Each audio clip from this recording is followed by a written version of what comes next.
John, is technology making the modern recruiter lazy? In a word, yes. I don't know how else to put it. Things have changed so much in our industry.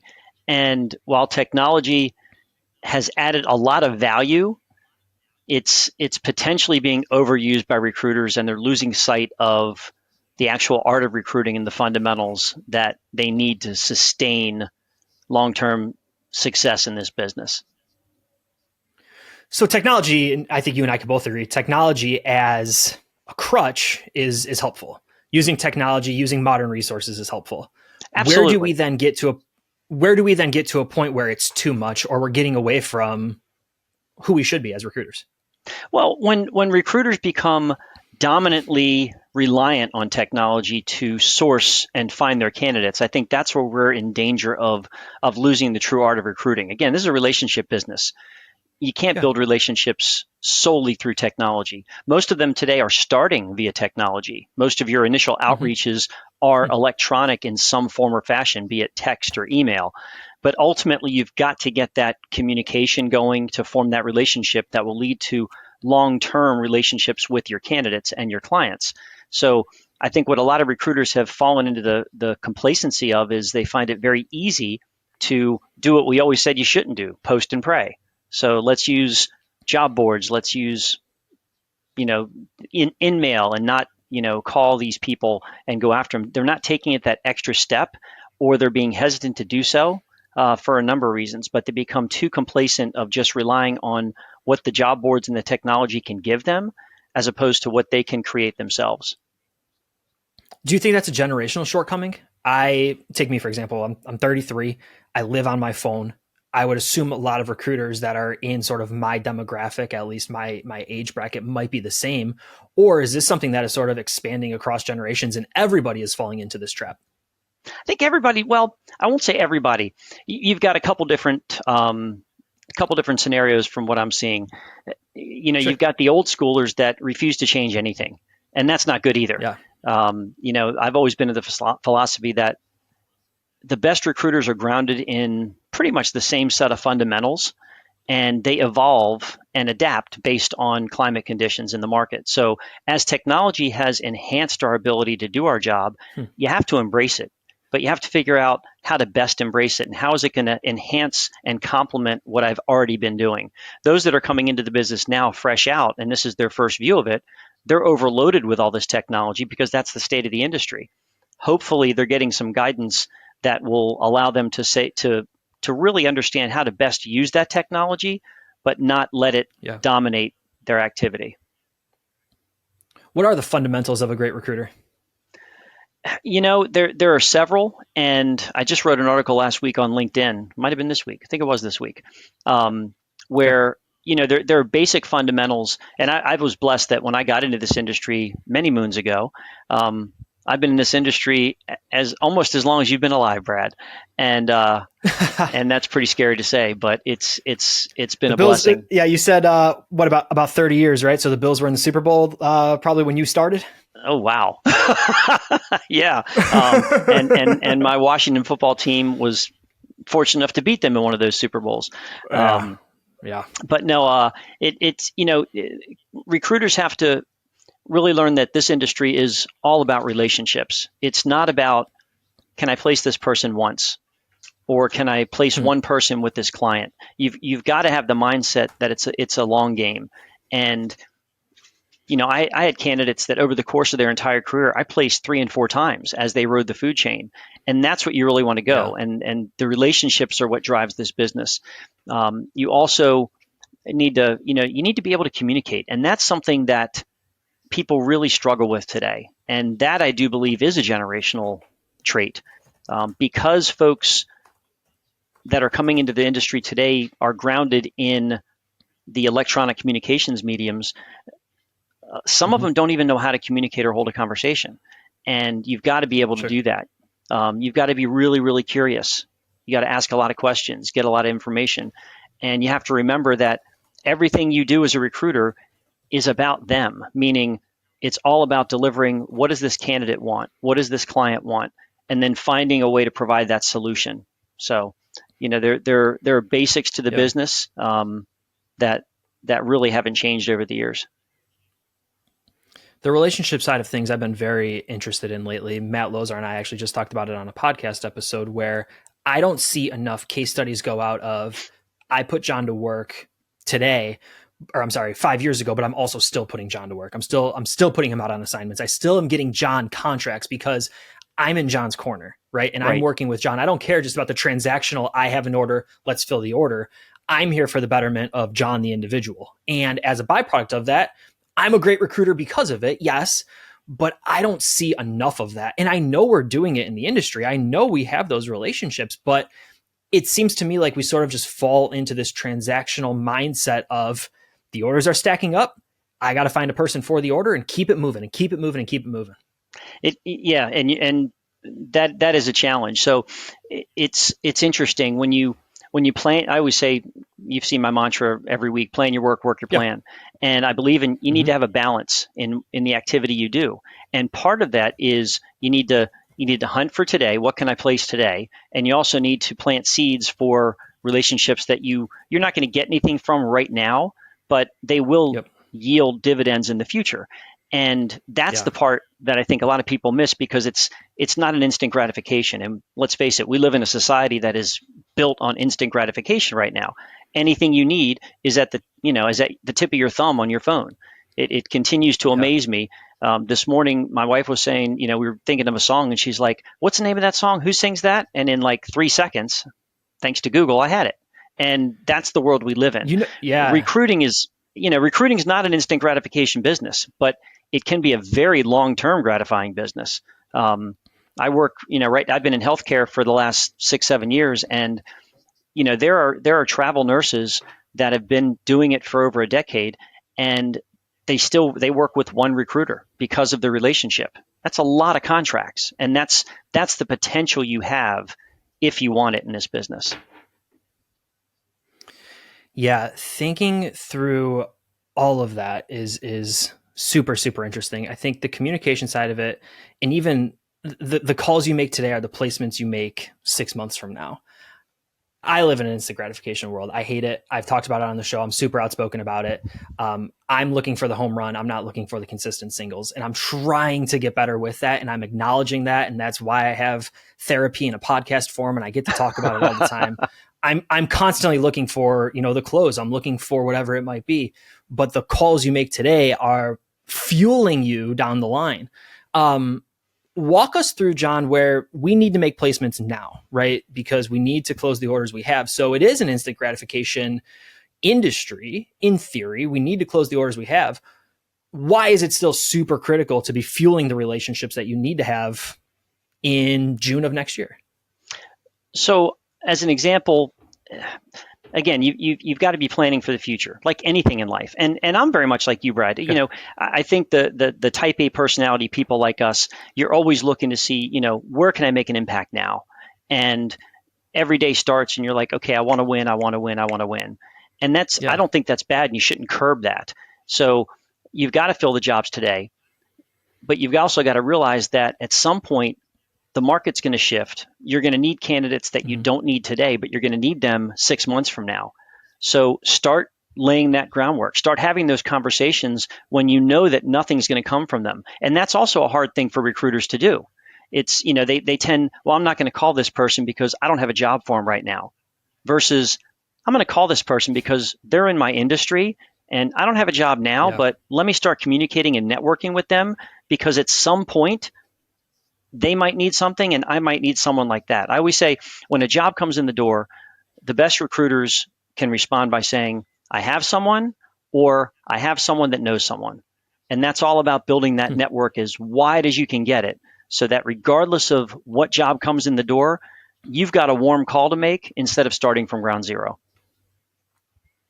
I know you're good friends with the staffing shark, and he's sort of enlightened me on the thought of being a career agent and being a career coach, and wanting to develop relationships with candidates. I don't know if maybe he stole that from you somewhere down the line. No, he didn't. I definitely stole it from him. He's good in his own right.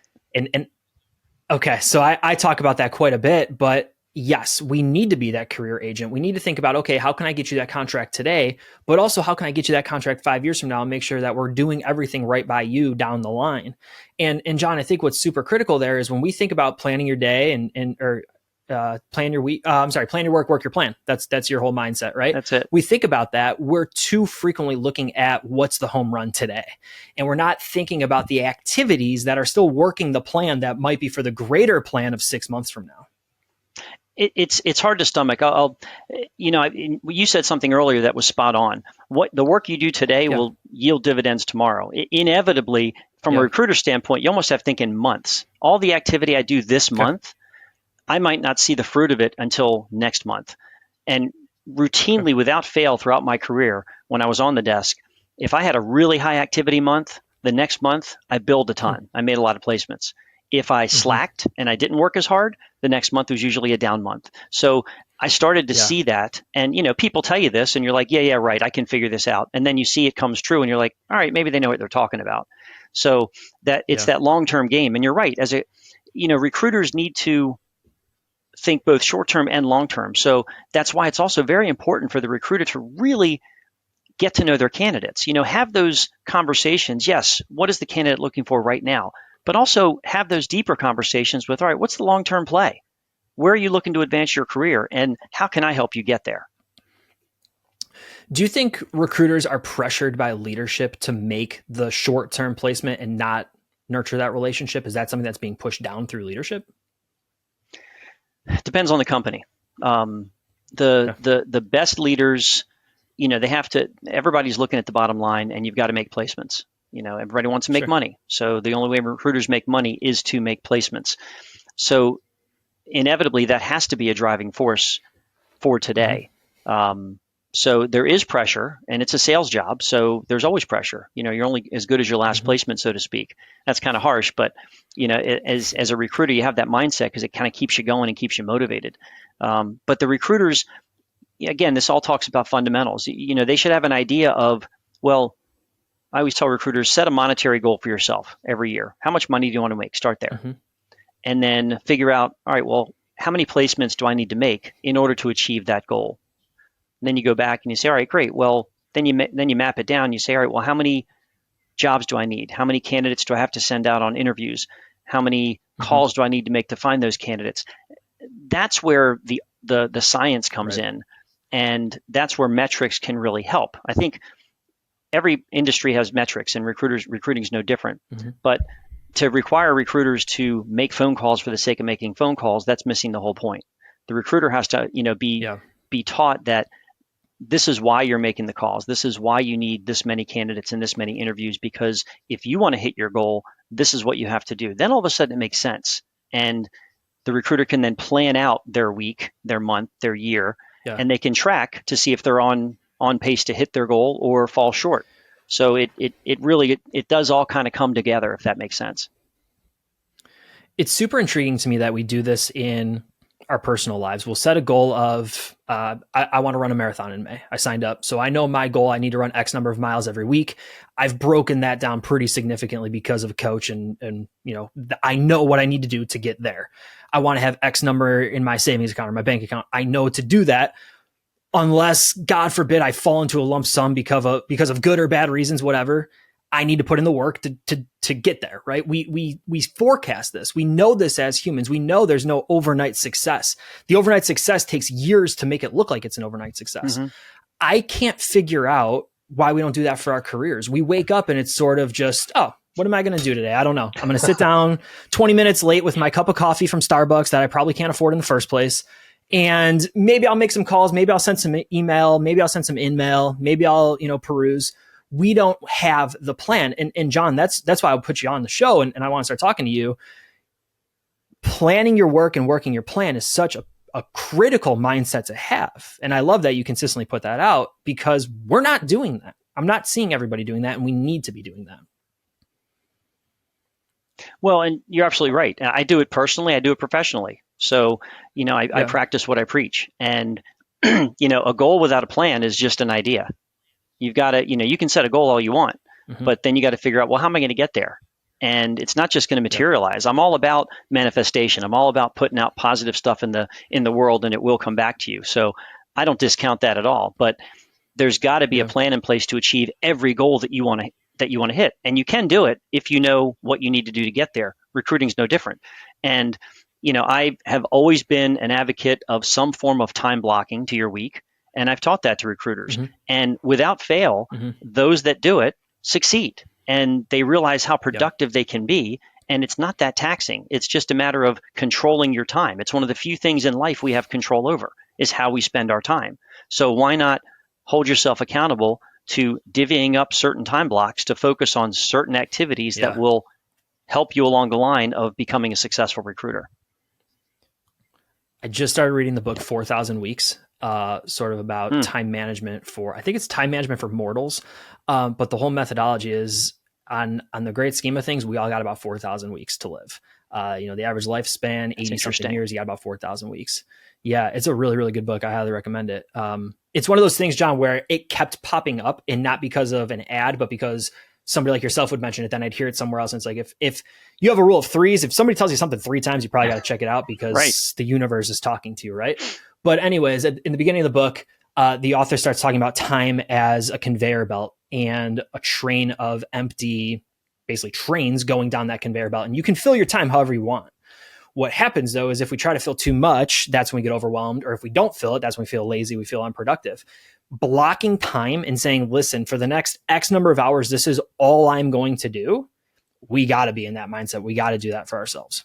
And that takes self-discipline, which again Yeah. is a learned trait. Some people innately have it, Yeah. some don't. I didn't always have it. I used to be terrible, and I've tried various different methods of planning over Yeah. the course of my life. Planning is something that's very personal. The way I do it might not work for you. The way that you do it might not work for Mm-hmm. someone else, and that's okay. You just got to figure out what's Mm-hmm. going to work for me, where I can feel like I'm getting the most out of every day. And that's really the key. You don't want to get to the end of the day and say, what did I do today? What did I accomplish? So, Yeah. without a Yeah. plan, that has a higher potential of happening than if you do have a plan.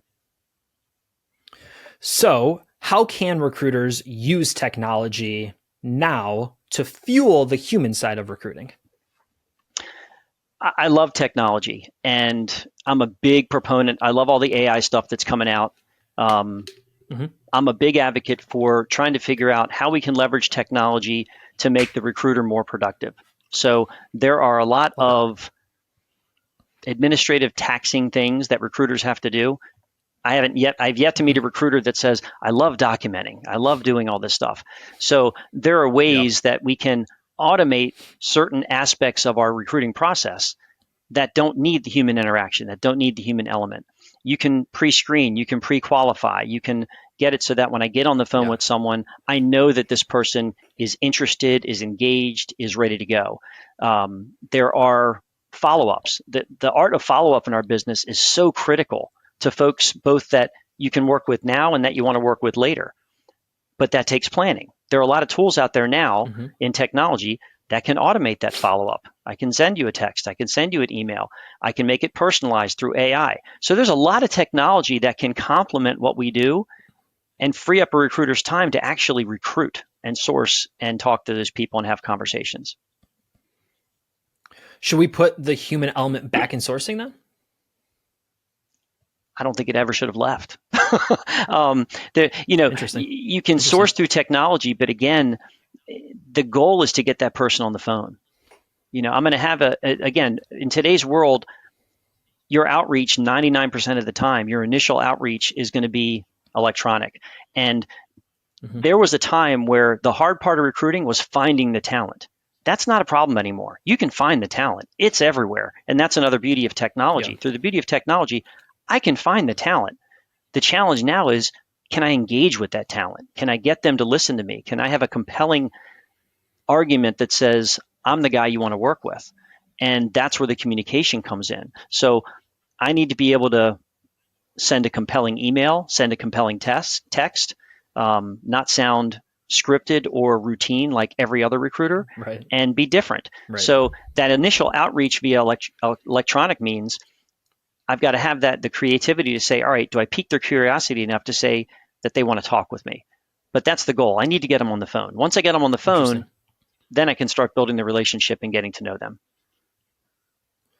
What have you found in your years in the industry that piques that curiosity to get that call? Really, Brad, it's all about just being authentic. I always took the Okay. approach that, if you're in my industry, I want to talk with you. Can I Mm-hmm. help you? I don't know, but I might be able to. And if we have a conversation and I learn what's important to you, at some point in your career, you get the luxury of getting a Yeah. phone call from me saying, hey, I've got something you might be interested in. So I never went with the idea that, hey, Brad, I've got the perfect job for you, because I don't even know you. How can I have the perfect job for Right. you? I never understood that Right. Right. concept. I went with the attitude of, Brad, I'm a recruiter. Here's what I do. Maybe you see some value in this. Maybe you don't.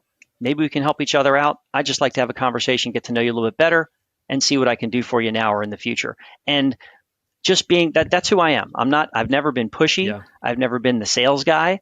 I just wanted to have a conversation, learn about you, and see if it made sense for, what I might have on the docket now or in the future. I've been an advocate for authenticity for years. Just being uniquely you and being Mm-hmm. uniquely me, right? And saying, listen, there's going to be people who want to talk to me. There's going to be people who want to learn from me. And there's going to be individuals who don't. And that's okay. Yep. And there's going to be individuals who want your help. And there's going to be individuals who don't. And we need to be okay with that. I Correct. think we, as an industry and as people, want to be liked. We want to help everyone. And we also want everyone to feel like they should work with us. But the root of it is, everyone's not going to like you, and everyone's not going to want to work with you, but you need to have those calls to figure out who you can help and who you can get to that next stage. Yeah, and that's okay. Like you said, the candidates and clients are going to work with the recruiter because of who the recruiter is, not Right. because of the company they work for. I'm a firm believer in that. Right. And Same. you got to be your authentic self, because that's who you want them to see. And again, if they bond with that, great. If they don't, then you probably shouldn't work together either. John, you mentioned you've been in the industry for about 30 years now, over 30 years now. What have you found worked 30 years ago that is still working today? The one thing that has never left that still works is the hunt. Recruiters need to be hunters. So again, it gets back to not being lazy and, Mm-hmm. target recruiting. Back in the day, I'd get a job order and I'd have to find companies that I started out in tech. So if it was a software engineer, I'd have to find companies that use specific software. I'd have to figure out, how do I get in those companies? How do I find someone that's a programmer with that software, get their experience? So it was all about the hunt. And that's the part of the Yeah. industry and part of the process that to this day, I love. That hasn't changed. So I still teach recruiters how to target recruit. Now they can leverage technology to find those people a little bit easier, but they still have to target folks for what they're looking for. Don't wait for them to come to you. So go after them. Doesn't mean, they don't have to be looking for a job right now. Most people that you find won't be, Yeah. but that's good. That's what recruiters should deliver. They should deliver a product to their clients that their clients can't get on their own. That's the true value of recruiting. If I'm just posting a job out there, well, my client can post a job and the same people Sure. will respond. So the hunting aspect of it, the target recruiting aspect of it, that still applies very much so.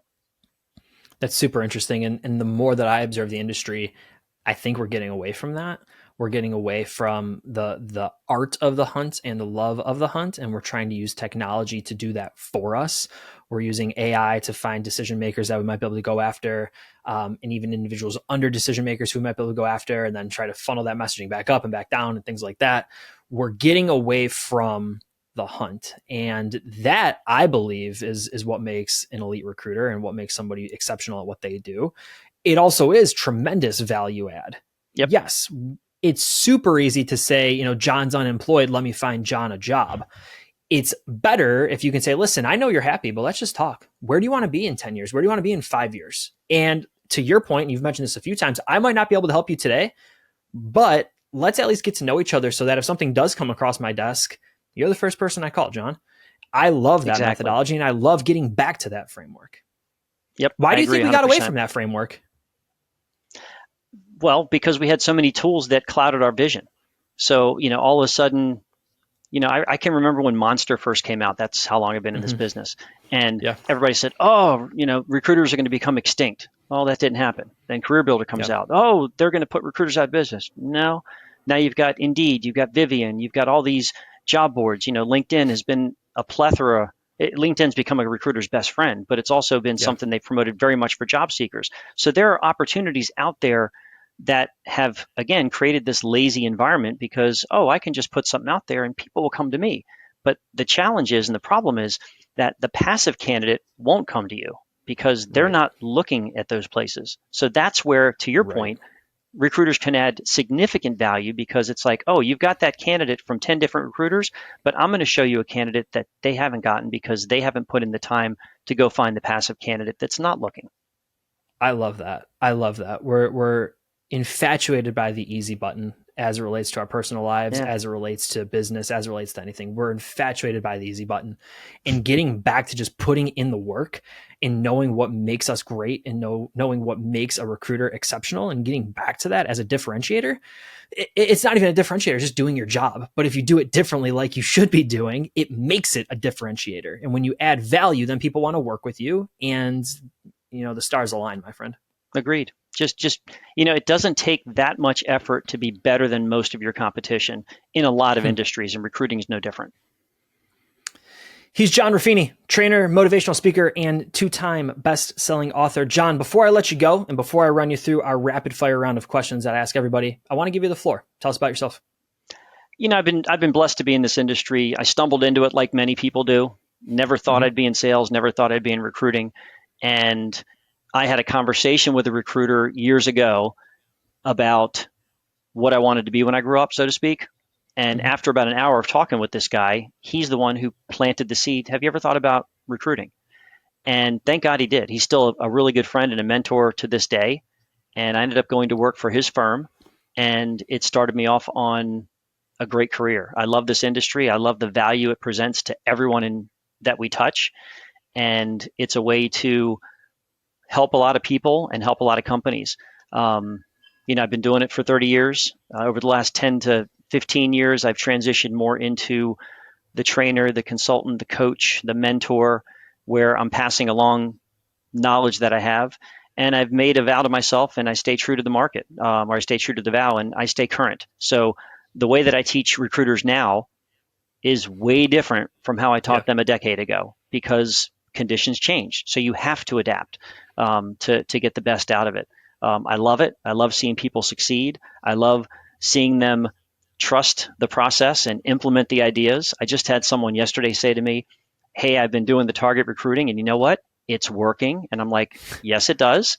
So Who you would have love hearing thought? that because people, they hear sometimes, oh, what's the old guy have to say? Well, the old Yeah. guy isn't doing the business the same today because you can't. The way if I taught it the same way I did 10, 20 years ago, then recruiters would fail miserably. You've got to Mm-hmm. adapt. There are different ways to do the business. Um, so had a great career in tech, in accounting, um, and for the last 6.5 years, I've been in the healthcare staffing world, which I absolutely love. Interesting space to be in right now. Why do you love it right now? I love it, because it is by far the most complex staffing vertical that I've ever been a part of. There are so many moving Hmm. parts. And when I first got into it, I asked the gentleman I was interviewing with at the time, I said, all right, I've been in recruiting and staffing for the brunt of my professional life. How Mm-hmm. is healthcare staffing different? And his words resonated. He said, well, he goes, the people that we put to work could kill somebody. And I'm like, okay. Yeah. So, Yeah. now you're placing people that are caring for human life. And it just took it to another level. It's like, okay, now that's really cool. Yeah. Good. John, your newest book, talk about it a little bit. The newest book is actually not a business book, Brad. It's a Sure. nonfiction book. It is I am a proud parent of three beautiful children, all of which are adopted from South America and all of which are natural siblings. And the youngest was a unique situation where it took us 3 years to adopt her, and we had to battle all the way up to the Supreme Court of a foreign nation to get her. And Wow. we did. But that is what A Quest for Alex is about. The book behind me, Moneymakers, has been on the shelves for a while. That is all about fundamentals of recruiting. Um, Spoiler, I'm about to update that because that is now about a 7-year-old book and things have changed. So my goal is that next year I put out a more updated version of that so that recruiters can have a good primer to ground themselves in success. He's John Ruffini. John, before I let you go, I got to send you through our rapid fire round if you got a second. Okay. I'm gonna frame this one differently than I do for everybody else. Outside of the books that you've written, one book that has fundamentally changed your life. Can I give you two? Sure. Okay. First, The Power of Positive Thinking by Norman Vincent Peale. It's an oldie but a goodie, and I literally start my day with a reading of several affirmations from that book just to mentally keep myself in a positive mindset. The other one that changed me forever was QBQ, Question Behind the Question by John Miller. And it just further illustrates that, especially as a recruiter, whatever question you ask, you're going to get a response that's going to warrant more questions. So there's always questions behind the question. Love that. I have not checked out either. And friends, if you're any friend of this show, you know that I am just building my book library over here. As much as I'm trying to help you with yours, these will be in the Amazon cart and will be here tomorrow. So John, I appreciate the recommendations, my friend. Nice. And the last question that I have for you, one piece of advice that you would give to somebody just starting in staffing and recruiting, what are you going to tell them? You know, there's a bunch of advice that I could give, Brad. But what I always tell recruiters is master the fundamentals. They have not changed. So master the fundamentals first and just make it all about them. It's all about the candidate. It's all about the client. If you make it about them, you will eventually get what you need. He's John Ruffini, again, trainer, motivational speaker, and two-time best-selling author. John, can't thank you enough for coming on and taking the stage with me, buddy. Brad, this has been a blast. I really appreciate it and enjoyed talking with you.